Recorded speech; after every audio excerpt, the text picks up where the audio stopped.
आपने अक्सर अपने बड़े बुजुर्गों से ये कहते हुए सुना होगा कि सावन में दही और साग नहीं खाते हैं।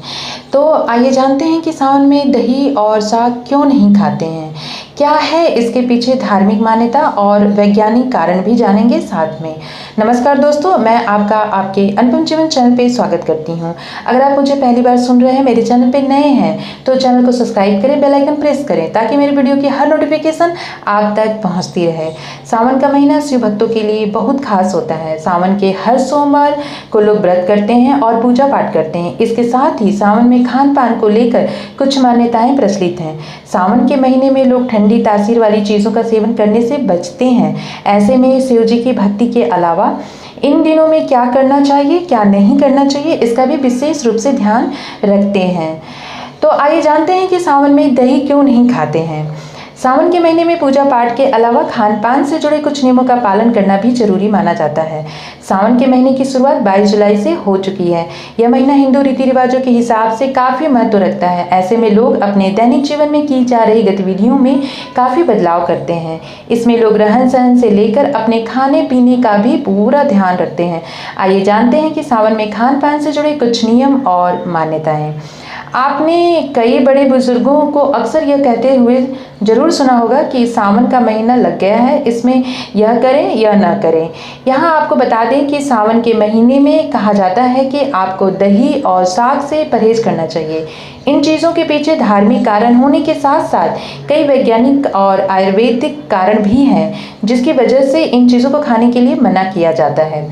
इसके पीछे के अगर धार्मिक कारणों की बात की जाए तो सावन के महीने में लोगों को सात्विक भोजन ही करना चाहिए। इससे शरीर तो शुद्ध होता ही है, साथ में आध्यात्मिकता की ओर हमारा ध्यान बढ़ता है। दही और साग हमारी सेहत के लिए चाहे बेशक ही अच्छे होते हों, लेकिन इन्हें बनाने के तरीके के कारण ये सात्विक भोजन में नहीं गिने जाते हैं। एक मान्यता यह भी है कि सावन के महीने में भगवान शिव पर दूध दही चढ़ाया जाता है। ऐसे में इस तरह की चीज़ों को खाने की मनाही होती है।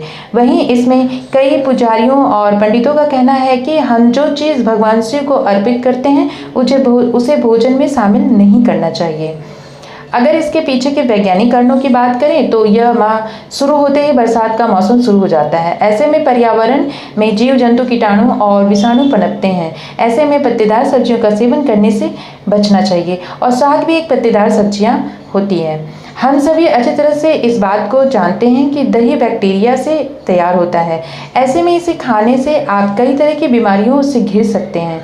इस वजह से डॉक्टर भी सलाह देते हैं कि इस मौसम में दही और इससे बनी हुई चीज़ों से परहेज करना चाहिए। अगर आयुर्वेद की बात करें तो तामसिक भोजन इन दिनों में सुस्ती पैदा कर सकता है, जिस कारण से आपको नींद आती है और आपका आध्यात्मिक अभ्यास बाधित होता है और साथ में आपका दैनिक जो दिनचर्या होता है वो भी बाधित होता है। डॉक्टर्स का कहना है कि सावन के महीने के मौसम में काफ़ी नमी रहती है, जिससे कान और गले में इन्फेक्शन का खतरा बना रहता है। ऐसे में हम लोगों को दही खाने के लिए मना करते हैं। डॉक्टर ने बताया कि ऐसे में लोगों को गले में खराश के साथ कफ की समस्या भी पैदा हो सकती है। इसीलिए इस मौसम में सभी आयु के वर्ग के लोगों के साथ साथ खासकर बच्चों को दही का सेवन नहीं करना चाहिए, दही के सेवन से बचना चाहिए। सावन मास में कढ़ी, दूध, दही से संबंधित चीज़ों को खाने से स्वास्थ्य पर नकारात्मक प्रभाव पड़ता है। इन चीज़ों का सेवन करने से पाचन तंत्र पर इसका बुरा असर पड़ता है। सावन मास में बारिश भी अधिक होती है, जिसकी वजह से अनचाही जगहों पर घास उगने लगती है और कई तरह के कीड़े मकोड़े उन पर रहते हैं। ऐसे में गाय भैंस घास चढ़ने लगती हैं, जिसका प्रभाव उनके दूध पर पड़ने लगता है। यह दूध सेहत के लिए बिल्कुल भी फायदेमंद नहीं होता है।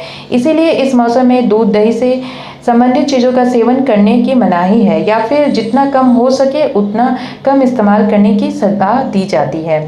भाद्रपद में दही व छाछ नहीं खाया जाता है।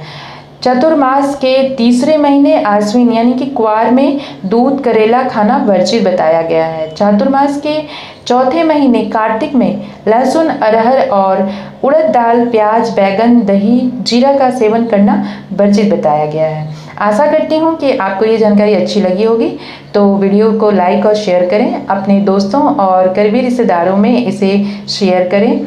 मिलती हूँ फिर अगले वीडियो में एक नई जानकारी के साथ। ओम नमः शिवाय, जय माता दी।